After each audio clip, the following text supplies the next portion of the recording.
Let's take a look to the demo for Lab 2.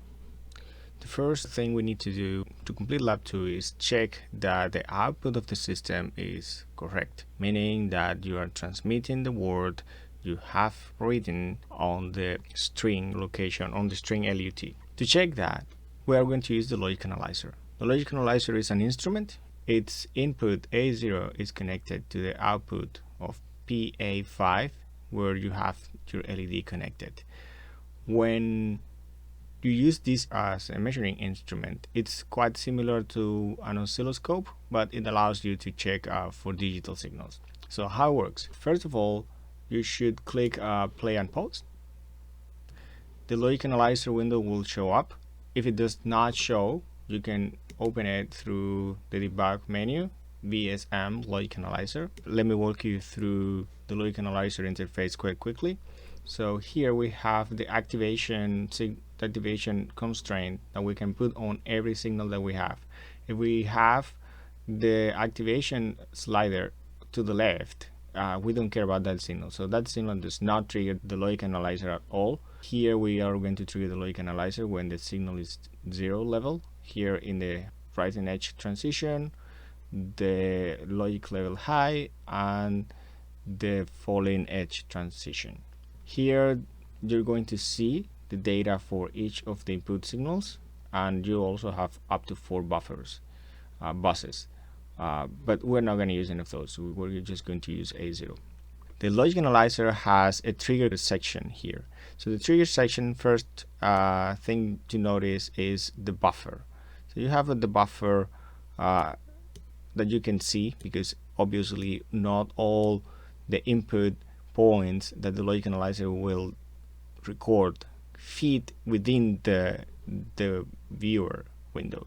So you can change the position where you want to see the information.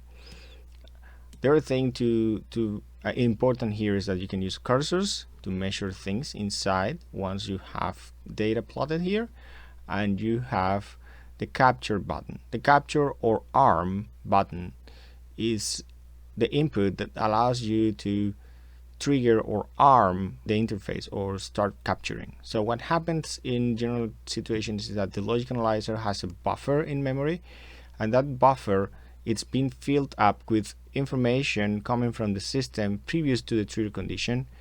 When the trigger condition is met, the logic analyzer will start capturing data from that point on until the buffer is full, and after that it's going to proceed and show the information captured on the screen. There are things that you can play with are the horizontal and capture resolution. So the finer the capture resolution, the higher the sampling rate, and the less time you can cover with one capture. The display scale allows you to change how much information you want to see on the same screen. So let's go ahead and arm the logic analyzer and run the simulation. We let it run. Eventually the capture button will turn green. Now it's capturing, and after some time it stops. What we can see here is the result of the signal connected to A0. We can move this to see the whole buffer.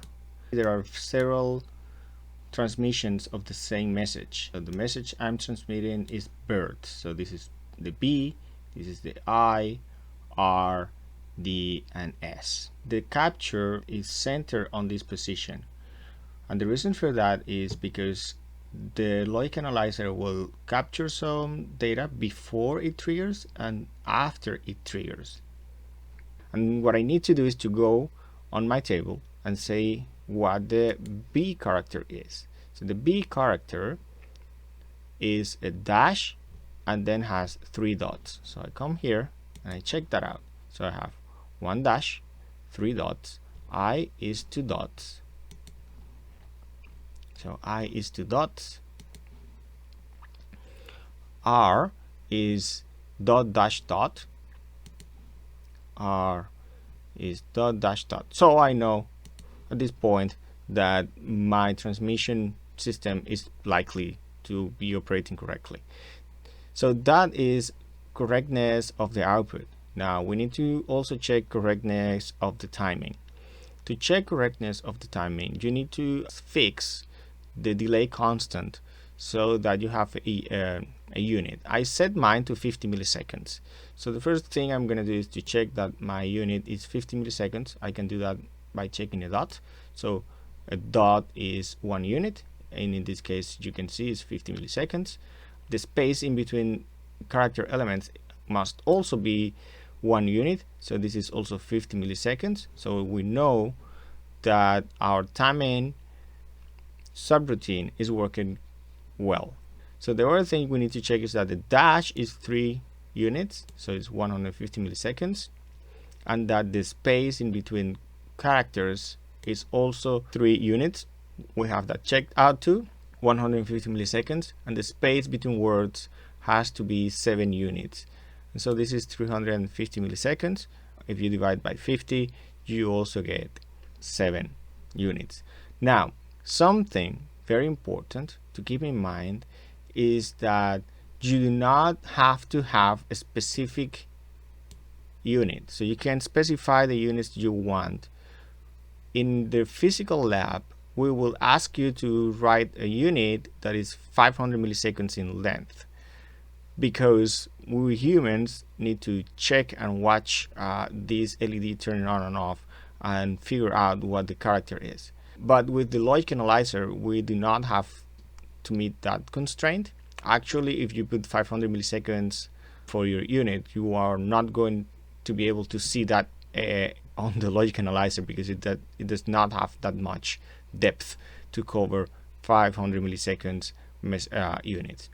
So pick a number that is above 10 milliseconds minimum, so you can incorporate in the subroutine the impact of the overhead of the rest of the code in the program, and you can see in the logic analyzer interface the functioning of your program and check everything out.